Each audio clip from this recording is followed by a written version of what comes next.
February the 11th, 1990, the most famous political prisoner in the world is set free. With Nelson Mandela a free man, South Africa is on the road to reform with no turning back.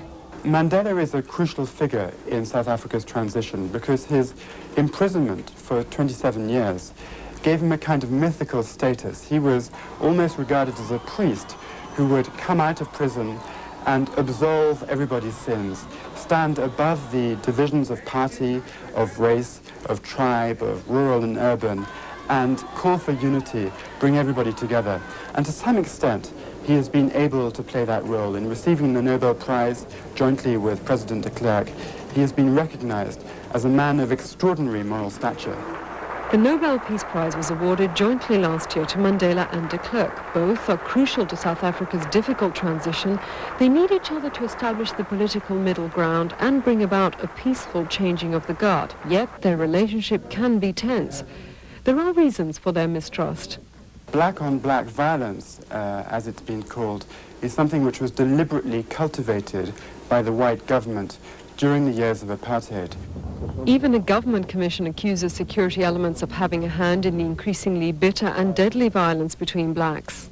And so this sort of culture of fighting within the black townships was deliberately fostered by the white state.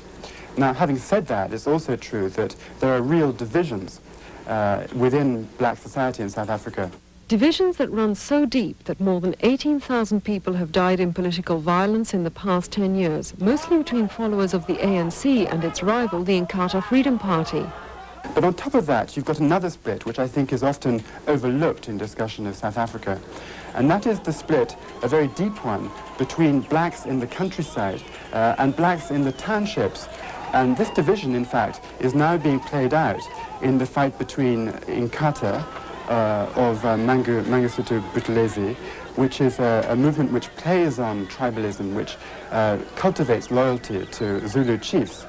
And on the other hand, the ANC, which is not a tribal organization, which brings together lots of different black groups and tries to play down the importance of tribe and is a much more modern, urban, Western-style political organization.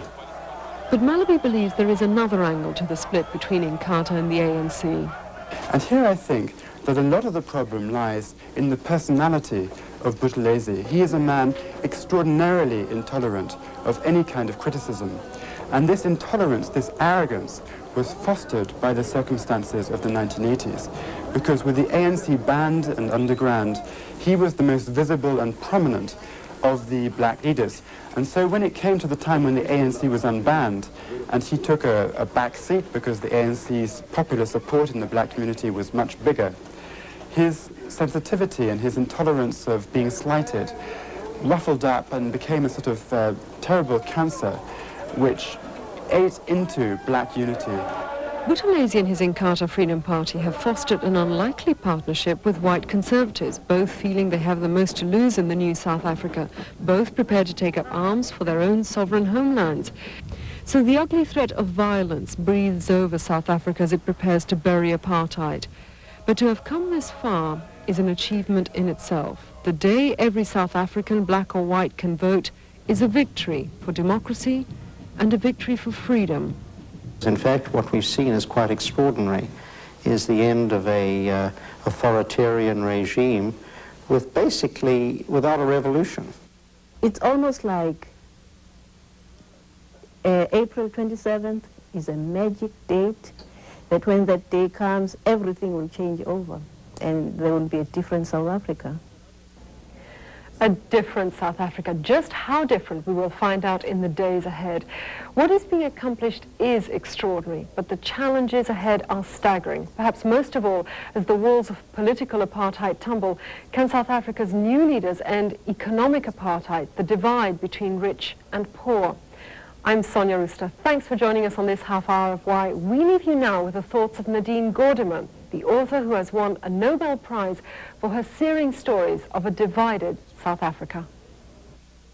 I'm optimistic in the long run because I see how much was established and attained in only 4 years after all those years of misery and stalemate for people. So I feel if South Africans can do so much in 4 years, what may they not be able to do in 40 years? We are moving into a totally different manner of life and living, manner of political dispensation that is kind of commonplace in many other parts of the world. So that the whole idea of democracy isn't just having the vote and going to vote. It's learning how to live democratically. All the little structures, the little civic structures, the little community structures that are taken for granted in other parts of the world have not existed or existed illegally in this country. So it's an enormous challenge, it's a wonderful release, it's very exciting, and of course all change, even change for the good, such as this is, brings certain dangers to be faced. So for me to find that I'm still around when apartheid is finally being buried is something very, very moving for me. A wonderful poet and a great friend of mine, Bongani Wally Soroti, talked about the day coming, this day, the day when we find ourselves moving into freedom. And we would do so hanging on a sunrise. And I think that sums it up. It's precarious, but our society is hanging on that sunrise. It's rising.